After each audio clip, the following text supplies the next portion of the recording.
सार्वजनिक निर्माण विभाग परिवार को ढेरों शुभकामनाएं देता हूं। आप सबने मान दिया, इसके लिए फिर से धन्यवाद देता हूं इस सक्षम तंत्र को। स्वाधीनता दिवस हमें कुछ सोचने को मजबूर करता है। कोई त्योहार है, कोई व्रत है, कोई उत्सव है, ये केवल कर्म कांड नहीं, हमको याद करना पड़ेगा। कुछ चीजें ऐसी याद करनी पड़ेगी जिसको संकल्प लेकर के हम आगे बढ़ सकते हैं। तो ये जो हमारा स्वाधीनता दिवस है, सुभाष चंद्र बोस ने 30 दिसंबर 1943 को तिरंगा अंडमान निकोबार के पोर्ट ब्लेयर में फहराया है। हमको जान करके गौरव होना चाहिए। केवल 15 अगस्त 1947 से पहले भी 20 देशों ने भारत की स्वाधीनता को और रिकॉग्नाइज किया। ये हमारी जानकारी में रहना चाहिए।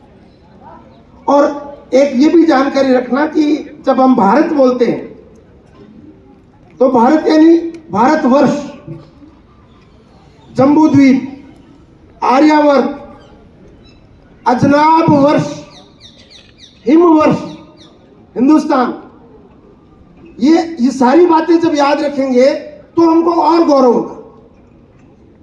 हमारे अंग्रेजों ने कुटिलतापूर्वक भारत को विभाजित किया। आज जो नेपाल है 1904 में हमारे से अलग किया, ये याद रखना चाहिए। 1906 में भूटान को अलग किया, 1907 में तिब्बत को अलग किया, 1919 में अफगानिस्तान को अलग किया, 11 अगस्त 1947 में अभी जो बलूचिस्तान है, अभी उन्होंने अपनी आजादी मनाई है। 11 अगस्त 2026 को उन्होंने अपने आप के देश को स्वतंत्र देश घोषित किया है। दुनिया उनको धीरे धीरे रिकॉग्नाइज करेगी। ऐसे हमारे देश के टुकड़े, कभी श्रीलंका, मालदीव, म्यांमार, इंडोनेशिया। अभी मैं पिछले साल इंडोनेशिया की 7 दिन की यात्रा करके आया। एकदम भारत है, लगता ही नहीं कोई दूसरे देश रह रहे। भूजा पद्धति उनकी बदली है, ये बात ठीक है। दुनिया का सबसे बड़ा मुस्लिम आबादी का देश है, लेकिन उन्होंने अपने पूर्वजों को नहीं भुलाया, अपनी संस्कृति को भुला नहीं। हम सब लोगों को जोड़े रखने के लिए ये बाहर से जो दिखते भेद नहीं है ये। अभी यहाँ पर इतने सारे पेड़ है, अलग अलग प्रकार के पेड़ है। हम भोजन करते हैं तो उसमें और 56 व्यंजन आते हैं। तो जाति, पंथ, भाषा, बोली, नेता, नारा, पार्टी, विचारधारा, लिंग, मत, पंथ, परंपरा, पूजा पद्धति अलग हो सकते हैं। ये विभाजन के प्रतीक नहीं है, ये सौंदर्य है। हमारा पुराना विचार क्या है? आनो भद्रा कृतो यंतु विश्वता है। दुनिया में सब प्रकार के विचारों को आने दीजिए, खिड़कियां खुली रखिए। हम मत, पंथ, परंपरा, विचारधारा बदल सकते हैं, पूर्वज नहीं बदल सकते। ये बात अंग्रेजों ने कुटिलतापूर्वक हमारे देश के लोगों को बताई। 1888 में जो बहुत उस देश उस समय और सर सैयद अहमद खां, उन्होंने मेरठ में कहा कि हम आजाद हो जाएंगे लेकिन हम साथ रह सकते हैं, इसकी क्या गारंटी है? एक बीज बोया विभाजन का। जिस तराना आज बजा नहीं है, लेकिन एक तराना बजाते हम, बजेगा पूरे देश भर में। हिंदुस्तान हमारा, हम बुलबुलें हैं इसकी, या गुलसिता हमारा। 1904 में इकबाल ने लिखा, बहुत सुंदर लिखा, आज भी गा रहे हम।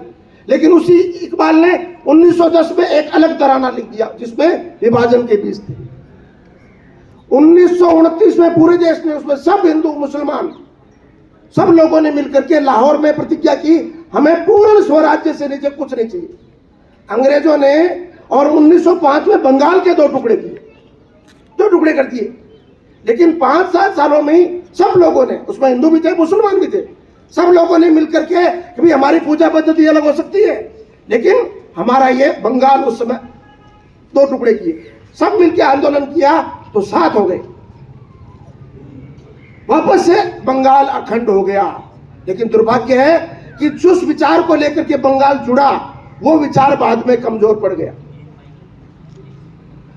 तो उस समय का नेतृत्व वो थक गया था, हार गया था, उन्होंने विभाजन स्वीकार किया। 1947 में हम एक हो गए। धन्य हो सरदार वल्लभ भाई पटेल। और 563 रियासतों से व्यक्तिगत मिले। कभी कभी क्या होता है कि कोई नेतृत्व नहीं करे तो लोग अलग थलग पड़े रहते हैं। सरदार वल्लभ भाई पटेल ने 563 उस समय के रजवाड़े थे, ब्रिटिश इंडिया में इंडिपेंडेंट थे। राज्य अलग हो सकते हैं, राज अलग हो सकता है, राजा अलग हो सकता है, उनकी राज करने की पद्धति अलग हो सकती है, लेकिन हम सब लोग, राष्ट्र हमारा एक है। इसलिए यह भाव उन्होंने याद दिलाया। तो धीरे धीरे धीरे सबको एक साथ 563 रियासतों को एकीकरण किया। आजादी के दिन हमको उनको भी याद रखना चाहिए। कुछ रियासतों को जोड़ नहीं पाए क्योंकि वो उस समय मुखिया नहीं थे, लेकिन फिर कुछ राष्ट्रवादी संगठनों ने मिलकर के कश्मीर के राजा को, तो 28 अक्टूबर 1947 में कश्मीर हमारे साथ विलय हुआ। 15 अगस्त के बाद भोपाल बाद में मिला, जूनागढ़ बाद में मिला, हैदराबाद बाद में मिला, गोवा बाद में मिला, दमन और दीव बाद में मिला। जब हम हमारी प्राचीन परंपराओं को याद दिलाते हैं तो उनको ध्यान में आता है ये भेद तो छोटे भेद है, छोटे भेद है। दुनिया में कभी कोई गैर राजनीतिक नेतृत्व प्रभावी होगा, राजनीति से चीजें सॉल्व नहीं होगी। सिक्किम बाद में मिला, राजनीतिक नेतृत्व से ये चीजें सॉल्व नहीं हो सकती। कोई भारत में जाए, भारत से जाएगा, पाकिस्तान में जाएगा, बांग्लादेश में जाएगा, अफगानिस्तान में जाएगा, श्रीलंका में जाएगा, नेपाल भूटान में जाएगा, सब जगह जाएगा, जाकर के कहेगा हमारे पूर्वज एक है। हमने पूरी दुनिया को कहा, सिखाया सर्वे भवन्तु सुखिनः, सब सुखी हो। अब सब में सब आ गए, प्रकृति भी है, पर्यावरण भी है, सब दुनिया के सब देश, दुनिया के सब लोग, संपूर्ण मानवता ये साथ रह सकती है। अभी कुंभ का मेला हुआ, 67 करोड़ लोग साथ रह के गए। कोई जाति नहीं मानता, कोई पाति नहीं मानता, भाषा अलग है, भोजन अलग है, भाव अलग है, साथ रह सकते हैं हम। अलग अलग पूजा पद्धति के बावजूद साथ रह सकते हैं। ये साथ रहने का जो भारत का स्वभाव है, इस भारत के स्वभाव को, दुनिया में दो ही खतरे हैं अभी। एक है विश्व अशांति कर रहा है, छोटे छोटे देश लड़ रहे हैं, उनसे पूछो तुम लड़ क्यों रहे हो, तुमको प्रॉब्लम क्या है। उनको जोड़ने के जो तत्व हैं उनको कोई समझदार नेतृत्व याद नहीं दिला रहा है। ये दुखद अध्याय है पूरी दुनिया। भारत के अलावा और कोई कर नहीं सका, क्योंकि भारत का स्वभाव है जोड़ना। ईशावास्यमिदं सर्वं यत्किंच जगत्याम जगत्तेन त्यक्तेन भुंजिता मां हृदय कस्य सुंदरम। ये जो भी दिखाई दे रहा, पूरी सृष्टि ये परमात्मा की बनाई है, इसका संयम पूर्वक उपभोग करना, ये पूरी दुनिया को सिखाना है।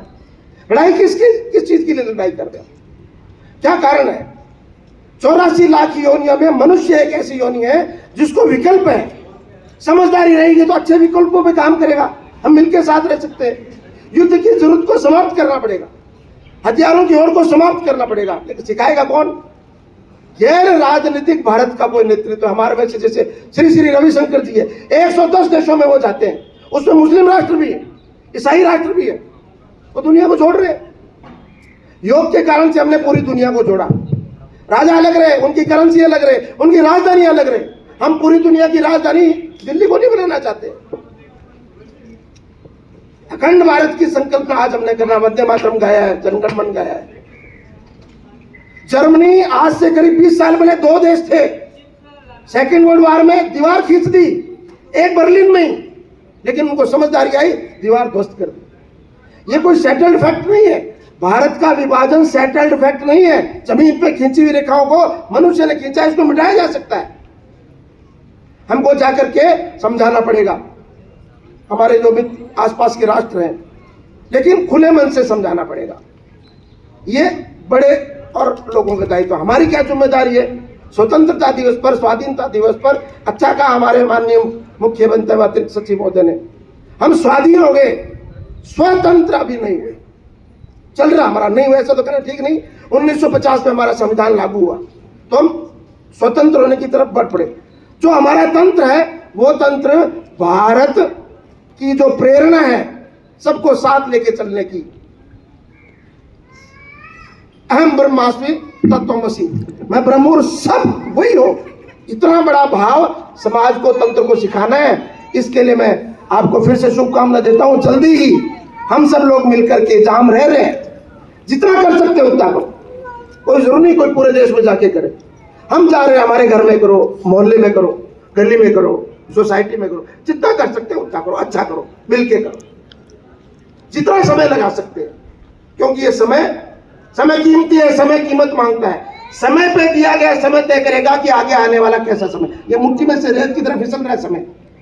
जब तक हमारा शरीर चल रहा है, हम प्रयत्न पूर्वक सबको साथ लेकर के हम सकारात्मक काम करते चले जाएं, तो भारत क्रमशः दुनिया में आर्थिक,